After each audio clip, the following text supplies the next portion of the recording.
الکریم اما بعد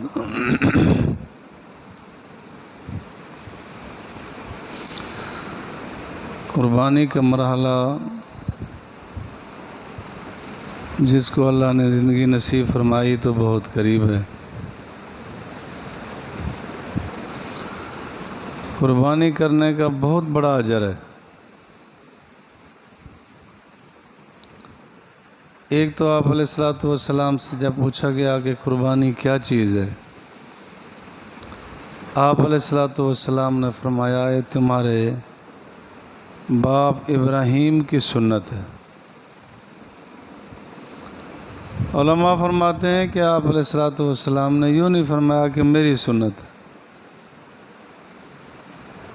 اس میں بڑا نکتہ ہے، بڑا راز ہے کہ حضرت ابراہیم علیہ الصلوۃ والسلام نے اپنے بیٹے کو ذبح کیا۔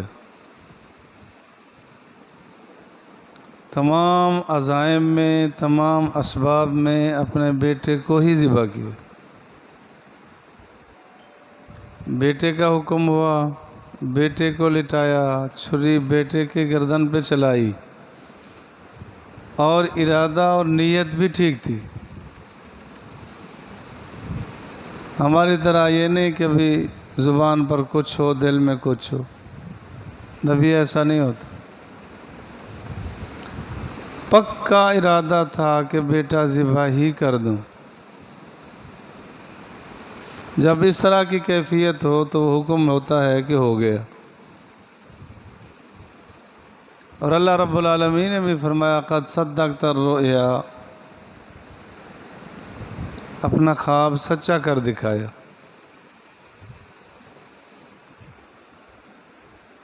تو بیٹے کو ذبح کرنے کا اجر ملے گا اگر نیت پختہ اور پکی ہو تو۔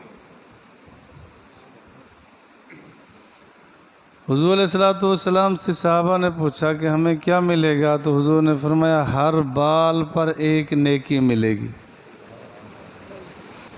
عرض کیا گیا جن جانوروں کی اون ہوتی ہے، حضور نے فرمایا اس پر بھی ہر بال پر ایک نیکی ملے گی۔ اب سوچیں کتنا نیکیاں ملیں گی۔ اور بھی بہت ساری چیزیں ہیں جن کو ہم کرا کے زور لگا کے پورا کر لیتے ہیں۔ اس کے لیے بھی اگر عزائم بن جائیں، ارادہ بن جائے تو اللہ اسباب بنا دے گا، اور ضرور بنا دے گا۔ اور حدیث پاک میں آتا ہے کہ یہ قربانی پلسرات پر کام دے گی۔ پلسرات یوں بتایا گیا کہ تلوار سے تیز ہے، بال سے باریک ہے، اس پر گزرنا تو ہے۔ یہ قربانی وہاں کام دے گی۔ حضور علیہ الصلوۃ والسلام نے فرمایا اس کو پالو، تیار کرو، یہ تمہیں پلسرات پر کام آئے گی۔ ایک تو میں اور آپ عزم بالجزم کر لیں کہ انشاءاللہ ضرور کوشش کرتے ہیں، اور اللہ تعالیٰ اسباب بنا ہی دے گا۔ ہمت کر لے۔ قربانی صاحب نصاب پر واجب ہے۔ ایک زکوٰۃ کا نصاب ہے، بارہا عرض کیا گیا، اس میں 4 چیزیں آتی ہیں: سونا، چاندی، نقدی، مال تجارت۔ الگ الگ یا مل کر 52.5 تولے چاندی کی مالیت بن گئی تو زکوٰۃ بھی واجب ہوگی، قربانی بھی واجب ہوگی۔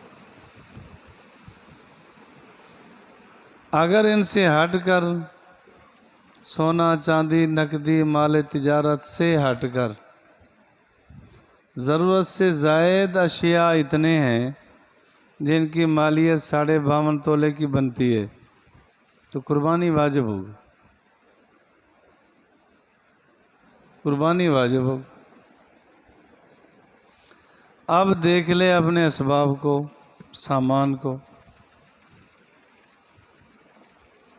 تو شاید کوئی گھر خالی نکلے، سب پہ قربانی بنے گی۔ ہیلے اور بہانے سے تو کام بنے گا نہیں،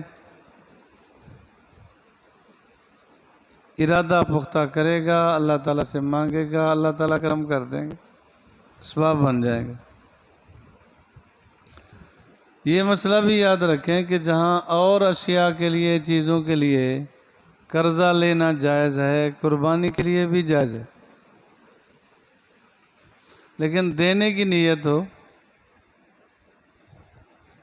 اگر قربانی کے لیے قرضہ لیا، دینے کی نیت ہی نہیں ہے، تو کیا قربانی، کیا کچھ ہوگا۔ اور یہ بھی حدیث پاک میں آتا ہے کہ اگر کوئی آدمی کسی سے قرض لے اور قرض دینے کا ارادہ ہو تو اللہ اسباب بنا دیتا ہے، اگر قرض دینے کا ارادہ نہ ہو تو اللہ تعالیٰ بنے اسباب بھی توڑ دیتا ہے۔ مطلب یہ ہے کہ ہماری نیتوں پر ہے، اگر ہماری نیت ٹھیک تو ٹھیک، اگر ہماری نیت میں خلل ہے تو پھر خلل آئے گا۔ اگر کئی مکان بنا رکھے ہیں لیکن اس گھر سے کرایہ پر دیں گے یا اپنے کام آئیں گے تو اس پر زکوٰۃ تو نہیں آئے گی، لیکن قربانی آئے گی۔ قربانی آئے گی کہ کئی سارے مکان ہیں، پلاٹ ہیں، تو ان کی وجہ سے قربانی ذمہ میں لگے گی۔ قربانی میں اونٹ ہے، گائے ہے، بھینس ہے، بکری، بھیڑ، دمبا، ان چیزوں کی قربانی ہوتی ہے۔ اونٹ میں 7 حصے، گائے بھینس میں بھی 7 حصے، البقر والجاموس سواء، گائے اور بھینس برابر حکم رکھتے ہیں۔ بکری، بھیڑ، ان کی قربانی ہوگی۔ اونٹ کی عمر ہے 5 سال کم سے کم، 5 سال سے کم عمر کا اونٹ نہیں لگے گا، اس کی قربانی نہیں ہوگی۔ گائے بھینس ہے تو اس کی عمر ہے 2 سال، 2 دانت ہونا یہ ایک علامت ہے۔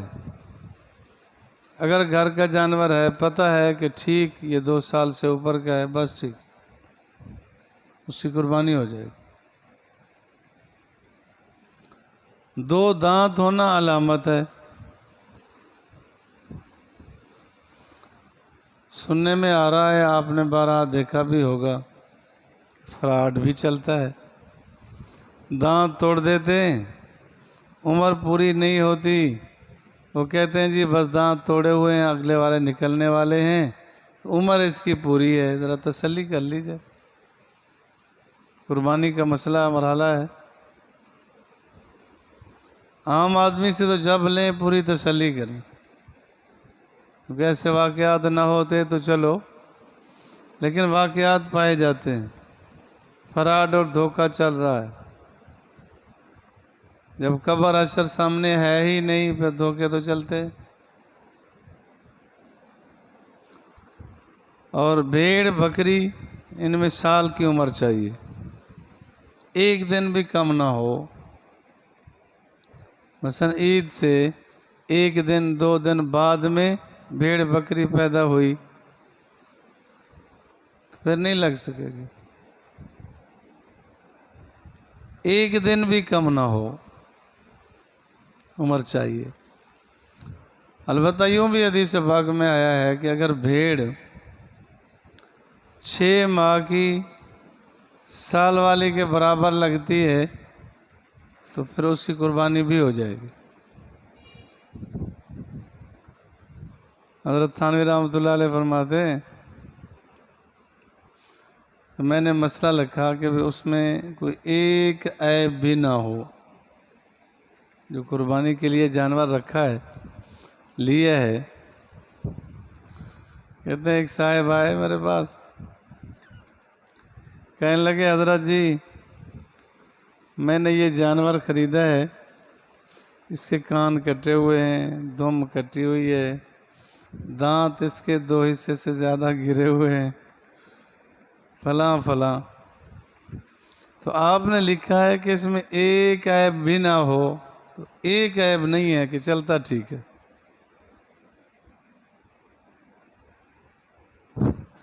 انہوں نے کہا بے وقوف، میں نے تو کہا تھا کوئی عیب بھی نہ ہو، مانا ایک بھی نہ ہو.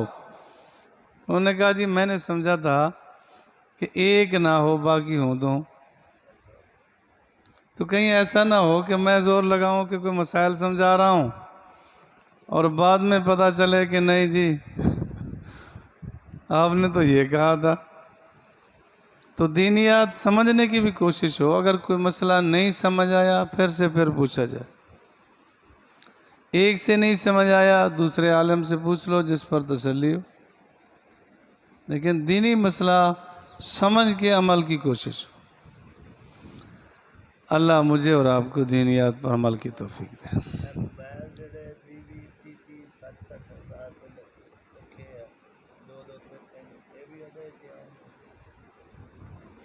مہنگا جتنا بھی ہو لیکن بہرحال ایک ضرورت تو ہے. ہاں کئی رکھے ہوئے ہیں تو پھر تو ایک شمار ہوگا ضرورت میں، باقی والے زائد ہوں گے.